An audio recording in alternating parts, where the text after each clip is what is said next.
right, we are back live for a new episode of the Dr. Cliff Show. I'm Cliff Olson, Doctor of Audiology and founder of Applied Hearing Solutions in Phoenix, Arizona, and I am joined with my co-host. Hello, everybody. My name is Rachael Cook. I'm also an audiologist at Applied Hearing Solutions. Thanks for joining us again today, part 2 of the 2-part series, Disposable Battery Hearing Aids versus Rechargeable Battery Hearing Aids. We're going to start this episode off today with a little bit of the history of how rechargeable hearing aid batteries even came to be and the progression from nickel metal hydride batteries to Z-Power batteries to what we have now, lithium-ion rechargeable batteries. We're also going to talk a little bit about the difference there between inductive charging versus contact charging, and go through the benefits of some of the benefits of rechargeable battery hearing aids. Then we're going to take a quick break in the middle for our Hearing Up Spotlight. We've got Dr. Kathy Miller today, so we'll speak with her for a minute. Then we'll get into some of the disadvantages or the drawbacks of rechargeable hearing aid batteries. And if you haven't already, definitely make sure you go back and watch last week's episode on disposable battery hearing aids. Just do so after the episode today. If you haven't already as well, make sure you like and subscribe. That gets these videos in front of a wider audience, and it also definitely helps us out just to get out to more viewers.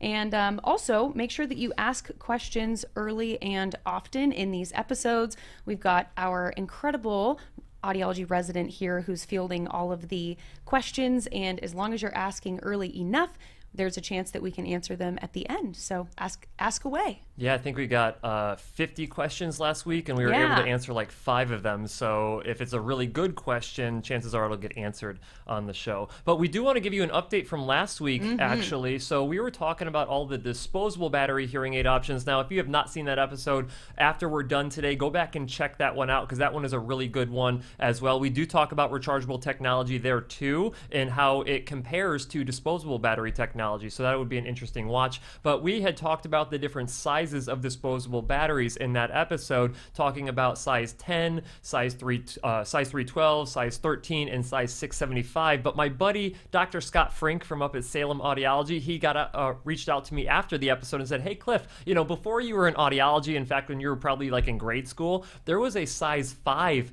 battery that they had for hearing aids." And we have a picture of size 5 batteries here.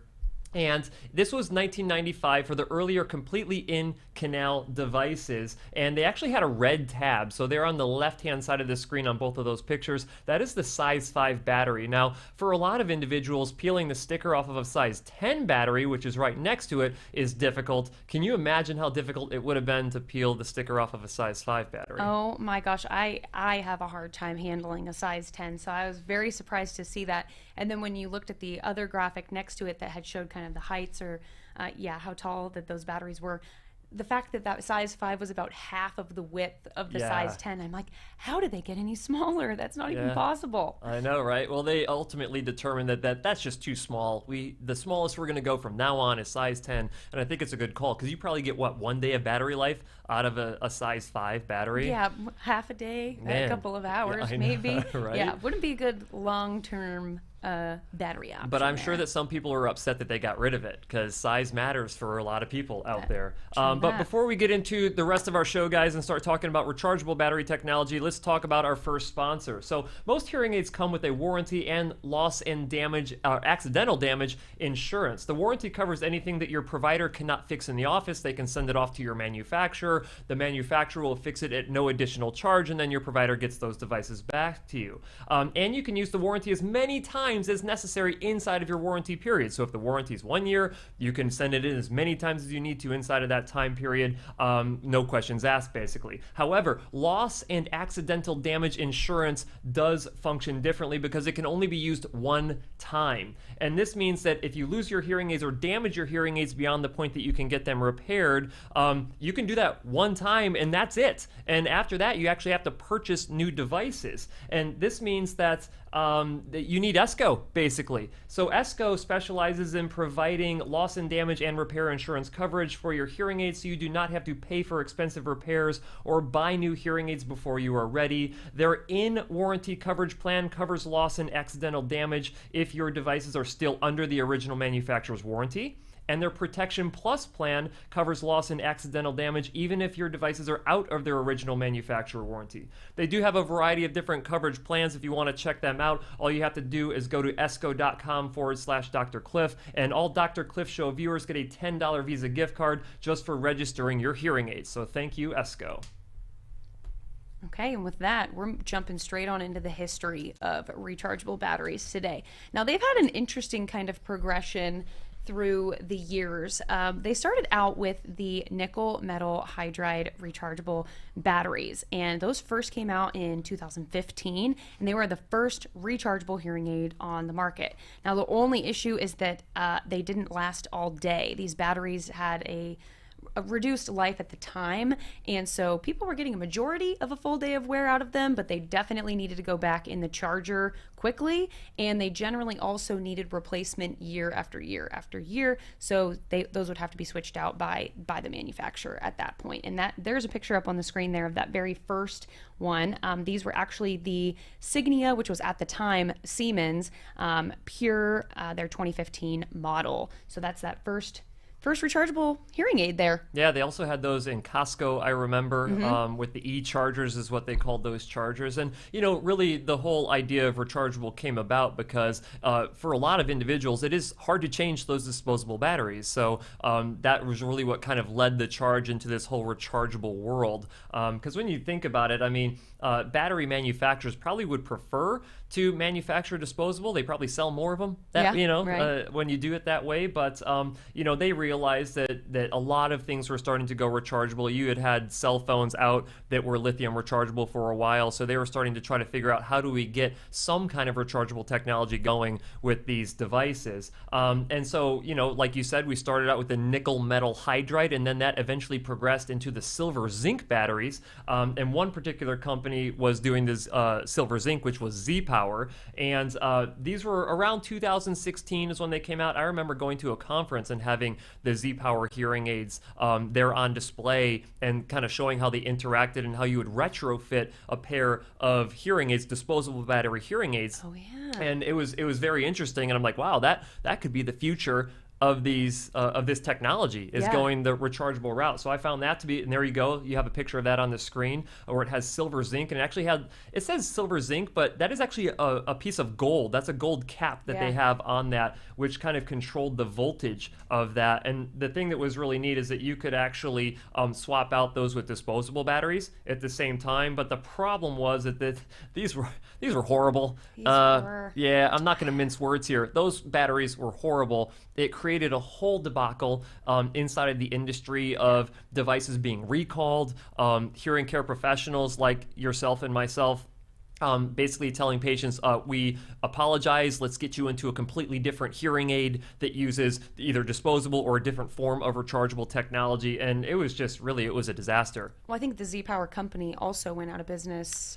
They are still in business. Still in business, They but are not... still creating batteries, albeit a better quality at this point for different companies. So when you look at the Sleep Buds 2 by Bose, those batteries are actually manufactured by Z-Power. Go figure. Oh my goodness. Well, I mean, maybe they have advanced that, and that's good. I do think that in theory, the idea of switching between a disposable battery some days and a rechargeable battery some days is so awesome as an idea, but in execution, it was quite the failure. And here's the thing. Anytime that you have an innovator out there, there's going to be certain innovators that die. I mean, that's part of it. Either you're too early to the scene or the technology just isn't there yet, but they're really the ones that push the envelope to get a lot of hearing aid manufacturers internally creating battery technology, which has really got us onto lithium ion right now. This is basically the standard of rechargeable battery technology. If you guys are unfamiliar with lithium batteries, just look on the roadways. If you see a Tesla driving by you, that Tesla is powered by lithium ion battery technology. And when you look at the market track data from back in 2015, they identified that rechargeable is the most requested hearing aid feature. And people are talking about, like, I want Bluetooth connectivity and all that stuff. stuff, that had just come out prior to that. But in 2015, people were like, that's great. You got me Bluetooth technology. Now I want my hearing aids to be rechargeable. Yeah, oh, definitely. And still to this day, that holds pretty true. I'd say that, and we'll get into it here, but about actually 75% of hearing aid users these days are, for new orders at least, are for lithium-ion rechargeable hearing aids. So definitely very popular, and that has had pretty much a sustained presence ever since they first came out.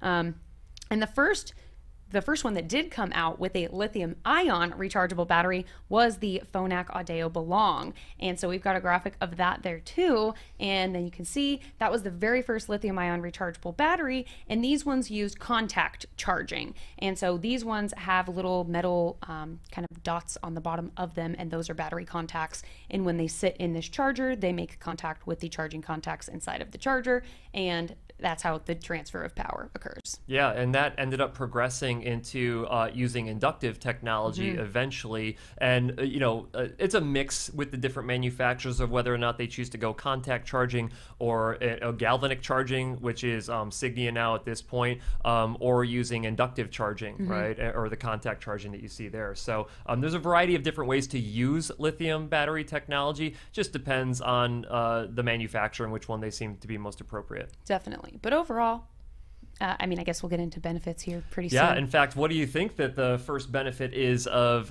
going with lithium as opposed to going with the disposable battery hearing aid? First one is definitely going to be that there is no changing batteries. So last week we were talking about the fact that with disposable battery hearing aids comes the fact that you have to be changing these batteries out every 3 to 5 days, 5 to 7 days, 7 to 10 days, just depending on the size of the battery that you have. But with rechargeable hearing aid batteries, you are simply putting them in the charger at night when you're sleeping or when you're not using the hearing aids. They are charging up, and then when you wake up in the morning, you put them on and they're good to go for the rest of the day. Yeah, and you don't have to worry about when you go to the grocery store to get groceries for the week, if you forgot to grab your hearing aid batteries off the shelf, you're like, oh, okay, now I got to make another trip back to the store and get my batteries. And if you guys did not see what happens when you go to the store to get your batteries, you got to go back and watch last week's episode because Kelsey, our resident audiologist, had gone into a variety of different convenience stores and really big stores that had a bunch of expired batteries. And it was really a hilarious scene until you consider that a lot of people are buying expired batteries off the shelf. And you don't have to worry about that when you're using rechargeable. Definitely not. So that's good.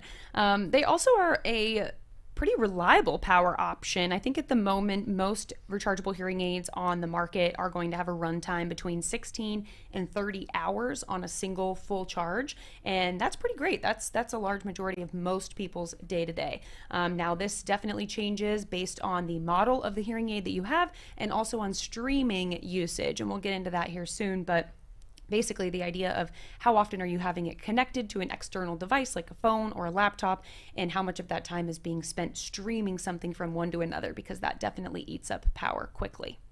Yeah, but you can have a quick charge in there too. I mean, if 16 hours a day is not enough for you, and when you think about 16 hours a day, that gets you through most of the day if you're not doing the streaming stuff that you're talking about. But even if you are doing all that streaming stuff, you can actually pop it into the charger, get a quick recharge. Usually with lithium, it's fast. Like 15 minutes gives you another 3 hours of battery life.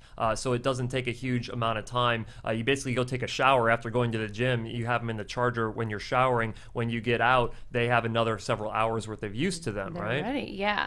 And if that's not enough, having the standard chargers plugged into a wall, okay, great. But then individuals were looking for options for, well, what if I am on the go? And what if I do need to put my hearing aids in the charger, but I'm not at home or I'm out and about? And that led to the creation of lithium-ion rechargeable power packs that you then take with you to put your hearing aids in. So basically travel chargers at that point.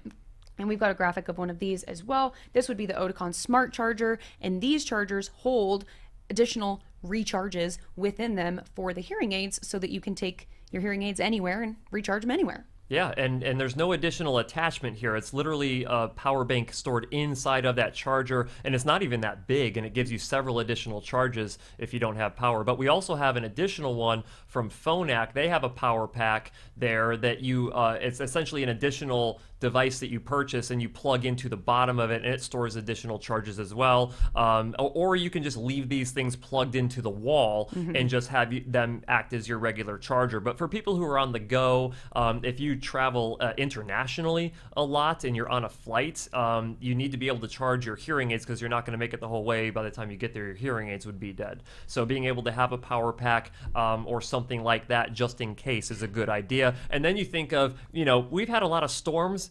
winter storms and all of that here, not in Arizona. I don't know what this is like out here, but other places throughout the rest of the world, they get power outages where you don't have a way to charge your hearing aids. And if that's you, and you have hearing loss, you're kind of out of luck at that point. Right, definitely. Now, there are some other advantages of these rechargeable batteries, and one of them is that they are definitely easier for individuals that have poorer dexterity or issues with their dexterity in their hands or in their fingers.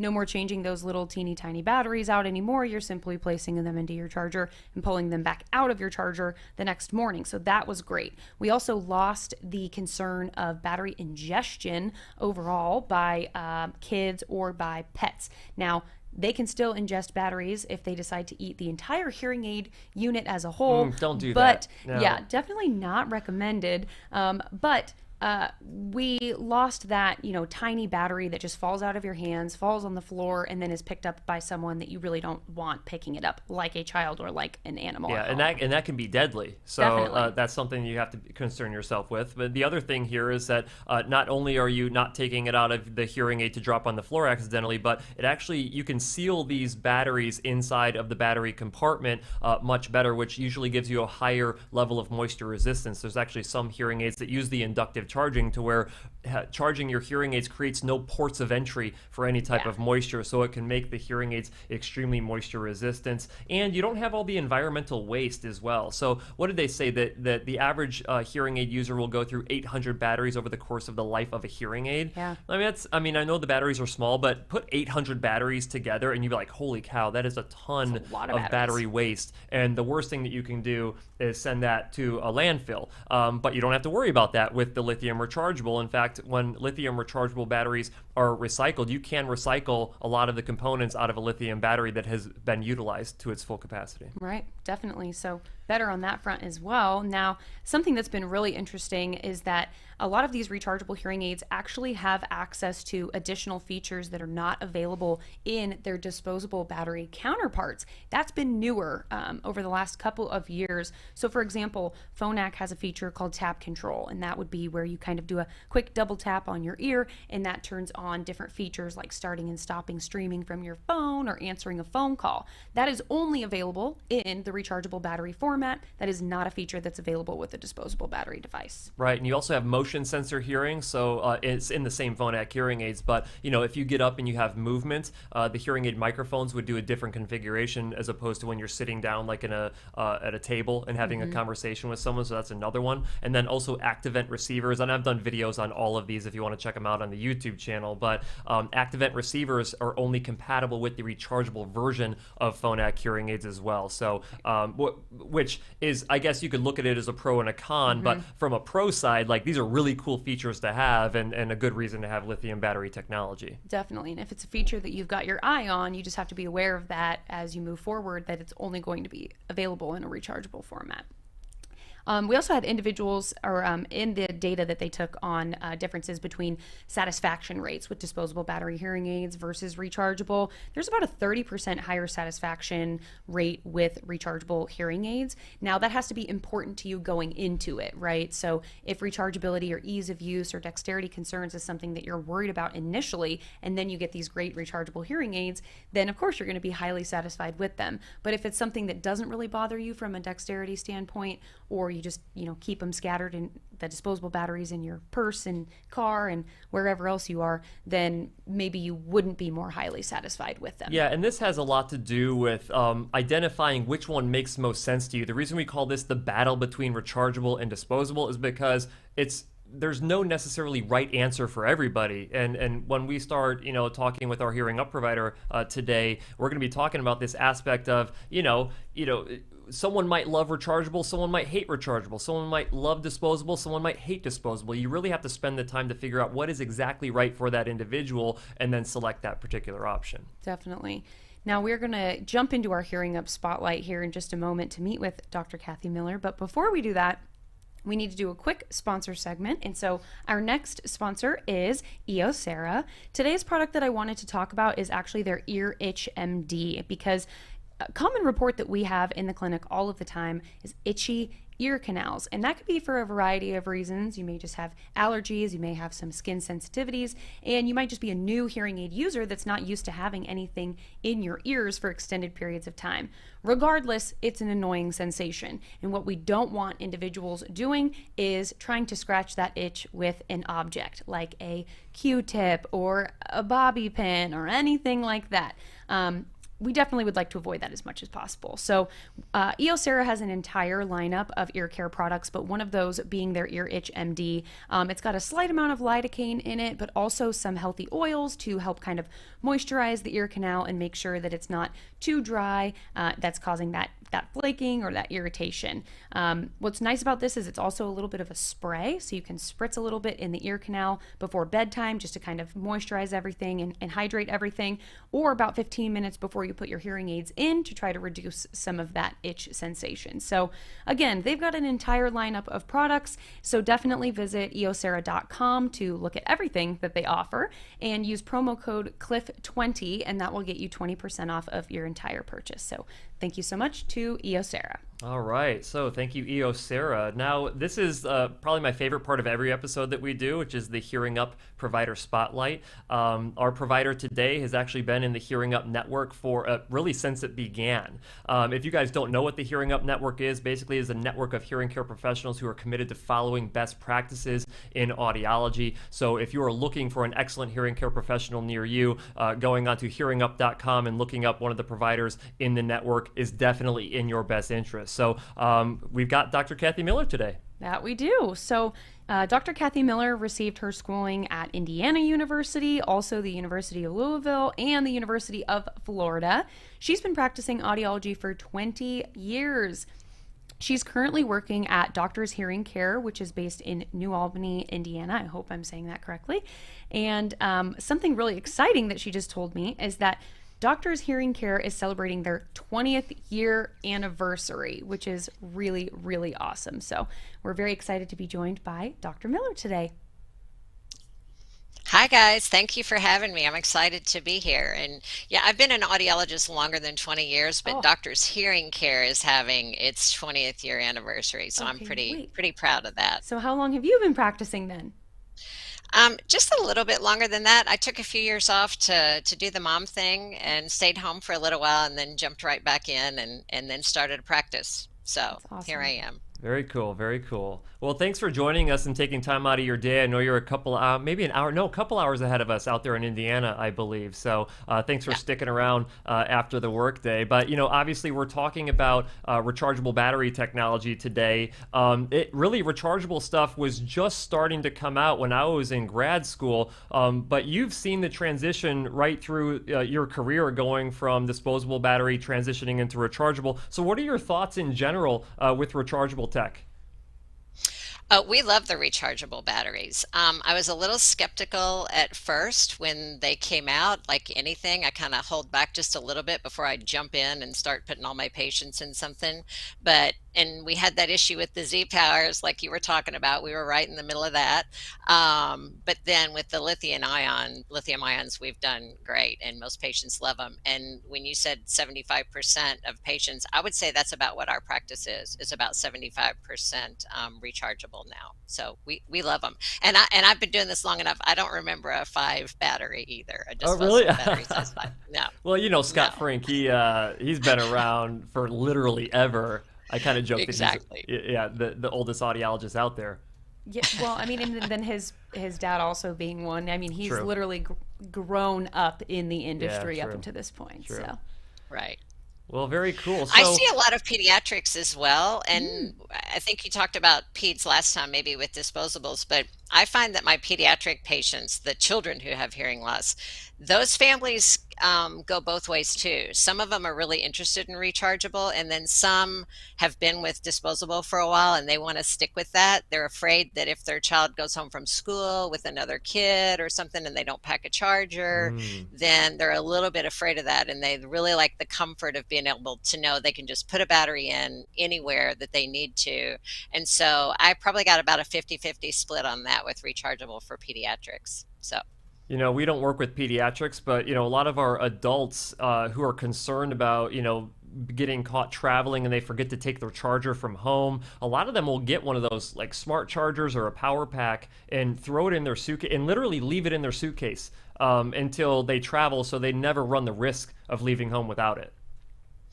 Yeah, we really, really love the smart charger that you talked about with Oticon, but you know, they have a desktop charger as well that's a lot less costly, at least in our practice. So I get people that get that one as a spare, because then they're worried about, well, what if something happens to my charger? What if my charger malfunctions? You know, then what do I do? Because then they're really in trouble. So they'll get the little desktop charger just to have as a backup, or maybe to have at their office as a second charger. So that works well too. Definitely. How do you determine for your patients, or how do you help them navigate that process of, you know, which one is right for me, disposable versus rechargeable? What does that discussion look like in your clinic?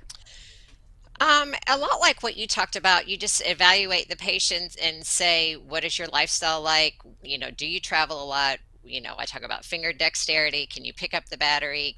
Is it much easier to just drop it in the charger?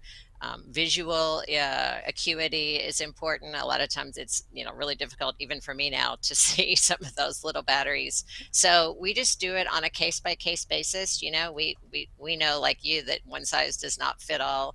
Some patients that have worn hearing aids for a long time that are very comfortable changing a battery, they really don't want to change, and I'm fine with that. If they have memory issues, sometimes learning a new task is difficult for them. So if they're comfortable changing a battery and they know how to do that, then we just let them stick with that. So it really just depends on what their needs are. If you were forced to have to choose in the future, if every manufacturer decided to go just one route, either the disposable route going forward or the rechargeable route going forward, and you were forced to pick one, which one would you pick? I would definitely pick rechargeable. Yeah. Is there particular reasons just, behind that? Yeah.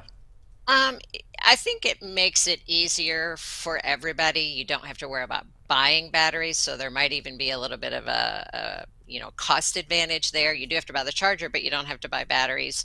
I like that when the hearing aid gets all the power that it needs new every day. I think there are features that they can build into processes in the hearing aid that you don't get with a disposable battery. So I think that's the wave of the future. If we want hearing aids to do more processing, faster processing, then we have to give it the power to do that. And I think the answer to that is with rechargeable. So great points. Yeah, absolutely. You know, we talked a little bit last week about, you know, battery technology and how it's advancing. And some people are questioning, like, is battery technology advancing? And the answer to that is absolutely yes. Yeah. I mean, even going back, 6-7 years when this rechargeable tech was coming out, we're so much more advanced right now with rechargeable than what we were when it first came out. I agree 100%. And I do preach to my patients. I'm like, look, we could have had a hearing aid that could process sound incredibly, you know, 20 years ago, but you would have to plug it into the wall to do it, right? That power and power limitations control everything. So the more power we can harness into a small device, the better off we are, for sure. Yeah, well, I mean, it just goes to show there's different batteries for different people, and rechargeable is taking over. We know that based on the data from manufacturers as well, that most people are leaning towards that rechargeable, and largely that's probably due to hearing care professionals identifying that there are a lot more advantages in some cases going with the rechargeable route. Yeah. Now, to finish off this, Dr. Miller, you know, this is all about, you know, highlighting the providers in the Hearing Up network. What was the reason behind why you wanted to join the network? My main reason was I was so impressed with your ability to get the message out to people about what best practices is. Because I'm going to tell you, feel like I've been beating it over here trying to get people to understand why I was doing it differently than everybody else, and I had to do it one patient at a time. And I was so excited that you had found a way to get to the public that would work and that resonated with them. And I was like, that's the message I want to send, and that's the way I practice. And so I wanted to be in. Well, that's awesome. We love having you in the network. I appreciate you supporting the network from literally day one. You're one of the first individuals in, and so we appreciate you for that. So tell us the name of your clinic, where you're from, so everyone who's watching this knows how to find you. So it's Doctors Hearing Care. We are in Southern Indiana, and that's actually right across from Louisville, Kentucky, Louisville. And so we're kind of in the greater Louisville area and all of Southern Indiana. And I've been here my whole life, so I'm born and raised here. So this is my community, and that's why it's so important to me. We have a website you can see on the screen. You can call us by phone. You can reach out to us through Facebook. We have all of that stuff. So we'd love Awesome. to Well, help thank you. you so much for joining us tonight, and thanks for sticking around the office. We really appreciate you, and enjoy the rest of your night, okay? Thank you so much. All right. Well, that was awesome. Yeah, I always love when we have providers on here that do talk about pediatrics as well, because we only work with adults, and so I often forget about the disadvantages or the advantages or the disadvantages of different devices from a pediatric viewpoint as well, because there are pluses and minuses to disposable and rechargeable for kids too. For sure. And when we start getting into our cochlear implant discussions in the next couple of weeks, I remember when I was doing my cochlear implant rotations that there were rechargeable and disposable batteries for cochlear implants as well. So that was always interesting to me, that they had a way to utilize these 675 batteries, multiple of them inside of these cochlear implant battery packs. Yeah. So that was really cool. Definitely. All right. Well, let's jump into our next sponsor segment here. So if you have a mild to moderate hearing loss and you're having trouble affording hearing aids, you should strongly consider over-the-counter hearing aids. As of October 17th, 2022, OTC hearing aids are now an official category according to the FDA,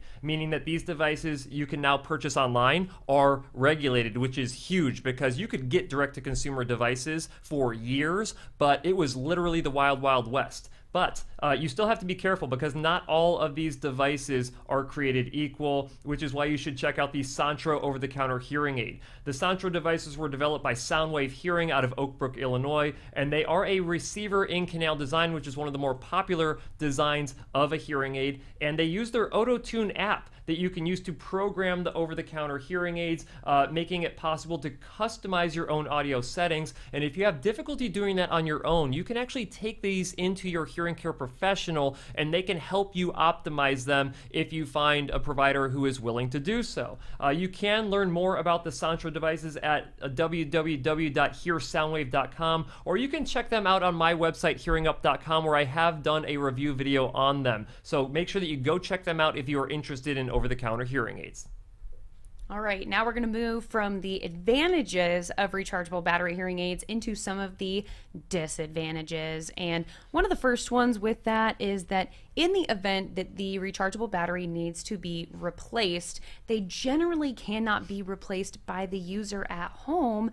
They are replaced in office or by the manufacturer. And we have a video on this as well. There's one company, at least at the moment, Oticon, that does allow us to do this lithium ion replacement in the office, which is really nice because if anyone's having battery issues with their rechargeable device, we are able to just switch it out in the moment. But all other hearing aid manufacturers, we have to send it in. Yeah, and it's, this is nice to be able to do this, but even then, you can't just go to the department store or grocery store and grab another lithium battery off the shelf. You literally have to go in to see your hearing care professional so they can swap that out for you. So even though that is more convenient than having a lithium battery that is completely encased inside of the casing of the battery, or of the hearing aid rather, it's still a little bit inconvenient compared to using a disposable battery, right? Yeah, definitely.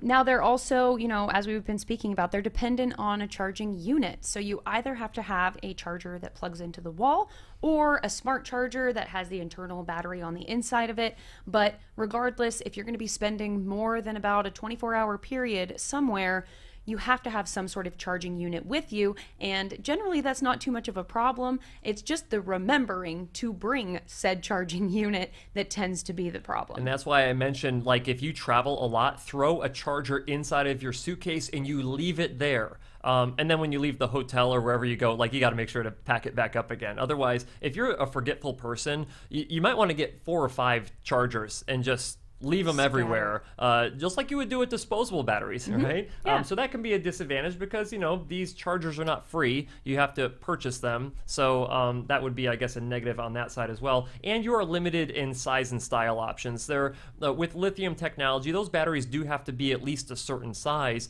to give you a full day's worth of battery life. So some of the really small hearing aids, you cannot have them be rechargeable. I know that you're probably thinking, well, Cliff, there are some invisible in the canal devices that I can purchase online that use these lithium batteries, but at the same time the features on those devices are nowhere even near like what you would get with prescription level hearing aids that use lithium technology. And the power that's able to be delivered out of those devices, like you said, they might work well for maybe someone with a mild hearing loss, but beyond that you're going to need more power out of that device, and more power is obviously going to require a battery to uphold that. For sure. And when you think about it, the other thing that requires more power is if you're going to do a lot of streaming from your devices. So we're talking streaming from your phone, from a tablet, from a computer, from your TV, anything that you would take audio and have it be sent directly from whatever that device is into both of your hearing aids is going to require a substantial more amount of power. And when you start looking at a lot of these hearing aid manufacturers, when they release these devices, they say you're going to get 18 hours worth of battery life, and then there's an asterisk next to it, assuming that you're not streaming, right? And then when you do stream, it actually cuts down on that time. Right. So a lot of manufacturers now will put out 2 kind of separate numbers. They'll say 24-hour runtime with the star next to it, and it'll say reduced to 16 hours runtime with 5 hours of streaming or something like that. They start giving you these units to kind of play off of. But also we do tend to see that there are some issues with the reliability overall, and we just talked about how the technology in these are getting better and better and better, but at the same time, with disposable battery units, you are replacing those often, at least nearly weekly, or maybe even a couple of times a week, and you're starting with a fresh new battery every single time. But just like what happens with your cell phone over time or laptop over time, issues may arise with those things and they need to be switched out. Yeah, the battery life will eventually start to decline. Like, you cannot stop this. It is going to happen one way or the other. And, we tend to see higher repair rates of those rechargeable batteries inside of our clinic. So we have to make sure that we have loaner devices ready to go for our patients. So when they come in with a battery issue, they're not spending 10 days of downtime without their hearing aids. But your hearing care provider has to have loaners on hand for you if you're going to not have any downtime. And if you're willing to run that risk of if they don't, then that's a risk you have to be willing to take. Definitely. Now, there is the issue as well that if you have both hearing aids and a charging unit, there's cleaning and maintenance that's associated with your hearing aids, and then there's also some cleaning and maintenance that's associated with your charging unit itself. So it is going to be important that those charger contacts, especially if you have like Phonak hearing aids that have contacts on them, the contacts need to be cleaned off every once in a while to make sure that there's not any buildup on them, and then the charging ports down in the charger also need to be free and clear of debris, or they're not going to charge effectively. Absolutely, and that includes inductive charging. So if you don't have battery contacts, but we find so much stuff down in the bottom of people's chargers when they come in. Earwax, just like debris. I've seen a potato chip down in the bottom of them before, and all of these things impede the flow of energy from the charger into the hearing aid, so that can be a problem for sure. And then you also have to consider the fact that rechargeable battery hearing aids do cost more than disposable battery hearing aids. And that's because you're paying for that lithium technology that's inside of there. Now, you could make the argument that as time goes on, the costs start to even out. Yeah. But you start getting 4 years into a lithium battery, and that battery needs to be replaced. You may have to pay for a repair fee to replace that battery, and all of a sudden you're back spending more money on the rechargeable again. Yeah, it's all just a game of checks and balances, pretty much. What's important to you and what are you looking for? Because ultimately, I do think it's mostly a wash. I think that no matter which way you go, you are going to end up spending comparable amounts of money. So just really pick the one that seems best for you and most convenient for your lifestyle at the end of the day. And that's hugely important when we talk about following best practices and identifying what is most important to an individual. You have to weigh all of these things against each other, because what might be the perfect hearing aid for one person might not be a good hearing aid for someone else. And it really could come down to whether lithium rechargeable makes sense or whether a disposable battery makes sense. So I think you put together a nice graphic for us here to help people weigh out some of the major comparisons, right? Yes. I just took the main top 5, right? I think we've listed out nearly 100 at this point, but looking at the top one, disposable versus rechargeable. With disposable batteries, you can change those at any time. Rechargeable batteries obviously require charging. Also, when you look back at the disposable battery, this is nearly available for all styles across the board. So from teeny tiny all the way up to the largest superpower hearing aids, where with the rechargeable battery hearing aids, this might be only available in select styles. Then you've got that they are widely available for purchase with the disposable battery hearing aids. You can get them drugstores and supermarkets and things like that. But with the rechargeable batteries, these either have to be replaced in office or they have to be replaced by the manufacturer themselves. Now, you might not have all features available with disposable batteries, but generally with rechargeable hearing aids, you do have access to all of those features.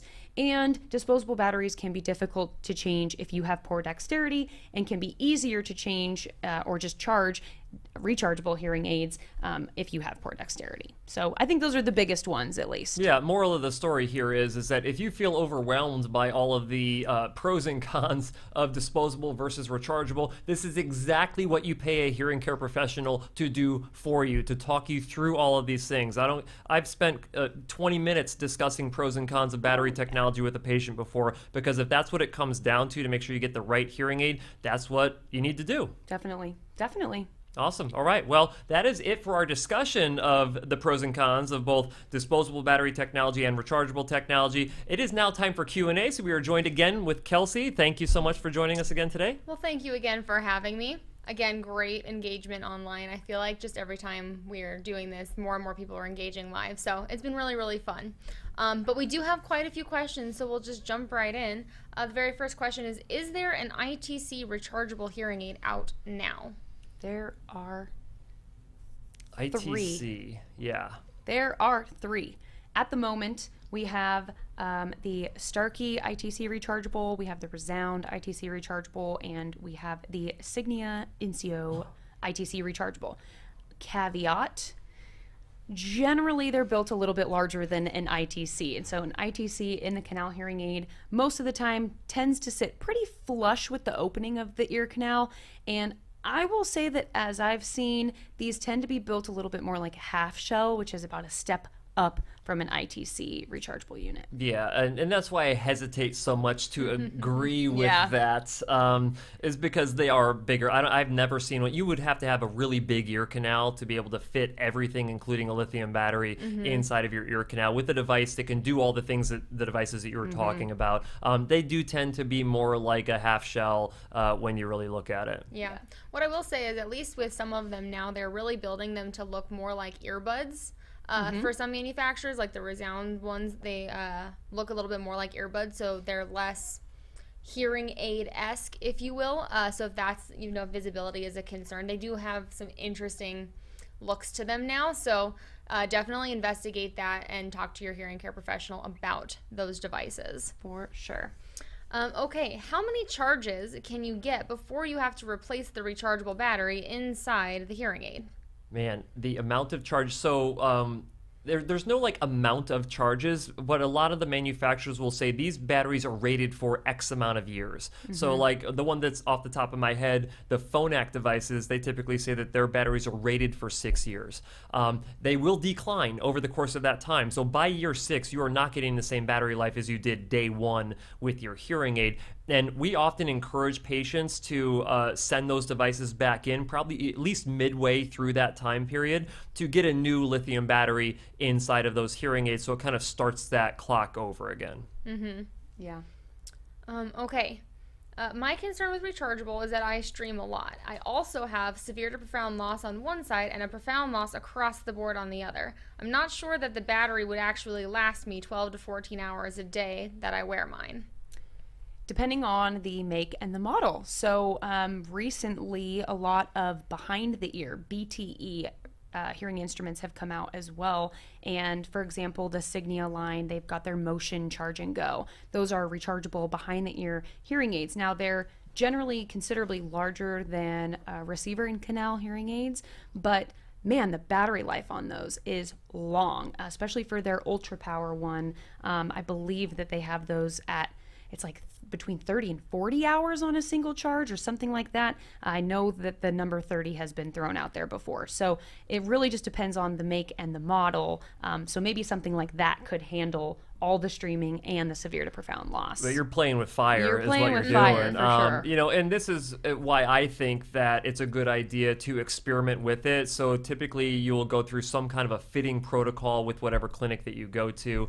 We have a 45-day best practice fitting protocol that we follow. And so if we go with rechargeable first and it's like, okay, no, you're not getting all day and it's too inconvenient for you to charge, we have to have a serious discussion of switching you out of rechargeable and putting you back into just disposable battery technology. Yeah. If you have a provider that, if there were any sort of like loaner devices that you could trial potentially, or just being aware of what your trial period is overall so that you can make that switch if you use them, try them out and realize, this isn't going to cut it. Yeah, any good clinic, any good provider who follows best practices especially would make sure that they get the device that can do what you want it to do and not ultimately have you commit to anything in perpetuity without going through that trial. Yeah, absolutely. You don't want to get pigeonholed somewhere. So definitely being aware of what that practice's protocol and policies are.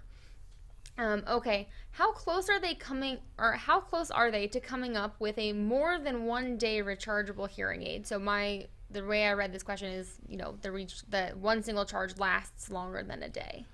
Yeah, the Signia, I can't remember which model, Signia Pure, the galvanic charging that they're doing with those, they say that they can get 30 hours of battery life on that. So you theoretically could go through one day, power down the units without charging them, power them back up the next day, and be good potentially for the next day. It really comes down to the amount of hours that you would wear the devices. I think that so here's the thing.